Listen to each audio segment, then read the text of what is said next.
Picture a man crossing a wide river in a small wooden boat. The water is calm, the sun is low, and for a moment he's at peace. Then he feels it, a jolt. Another boat has drifted into his and struck the side.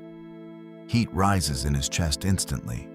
He spins around, ready to shout, ready to demand an apology, already composing the argument in his head. And then he sees the other boat. It's empty.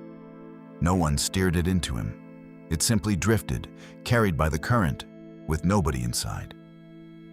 Zhuangzi asks the very simple question, what happens to the anger? It vanishes, instantly. Not because the collision didn't happen, his boat is still rocking, his side still stings, but because there was no one to blame.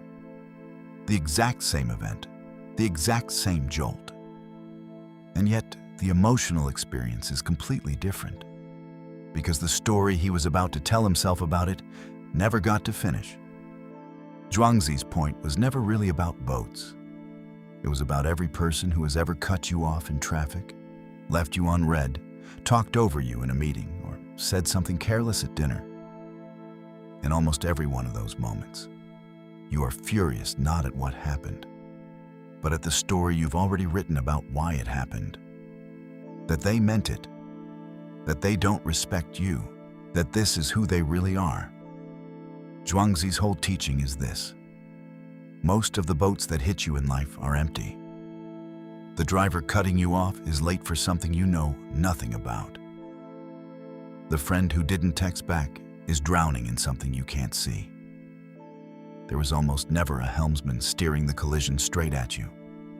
You just assumed there was, because a full mind always assumes there's someone to blame.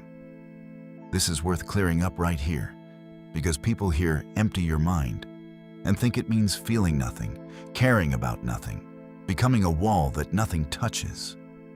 That isn't Taoism. That's numbness. A mind stuffed so tightly with self-protection that nothing can move through it either. The empty mind Zhuangzi describes isn't cold. It's clear. Water isn't empty because it doesn't exist.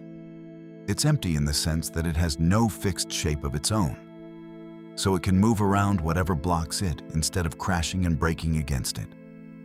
So how do you actually practice this? Not as a mood, but as something you can use tomorrow morning. The first key is to notice the moment before the story starts. There's always a tiny gap between the event and your reaction to it. The jolt of the boat, and the fury that follows a half second later. In that gap, ask one question. Do I actually know why this happened? Or am I filling in the blank myself? Most of the time, you're filling in the blank. Just naming that, even silently, drains half the charge out of the moment. The second key is this. Your opinions are not you. Zhuangzi taught that a wise person can hold a belief firmly and still let it go the moment something better comes along, because they were never attached to being right, only to seeing clearly. Most people defend an opinion like it's their own house being broken into, even when it doesn't matter. An empty mind picks up an idea, uses it while it's useful, and sets it back down without a fight the moment it stops being true. The third key is silence before speech, not silence forever. Silence for the length of one breath. Zhuangzi's teacher Lao Tzu said something that fits here too. Those who know don't rush to speak, and those who rush to speak often don't fully know. One breath of space before you respond to the thing that stung you is often enough for the empty boat to reveal itself. And the fourth key, the hardest one, is letting go of the need for the other person to know they hurt you. This is where most people quietly fail at emptiness. They can let go of the anger in private, but they still crave the apology, still want the other boat to admit it rammed them on purpose. Zhuangzi would say that craving is just anger wearing a patient mask. True emptiness doesn't need the confession. It simply lets the water close back over the place where the disturbance was and keeps flowing. Think about the actual cost of carrying a full mind through your one life.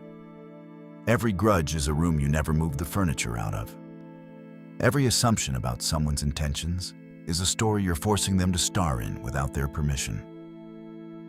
You're not weak for feeling that jolt when the boat hits you. That's just being alive. But you get to choose, in that half-second gap, whether you spend the rest of your day steering an argument against someone who was never even in the boat. So here's the only question worth sitting with today. Not who hit your boat this week, but how much of your peace you handed to someone who was never really steering.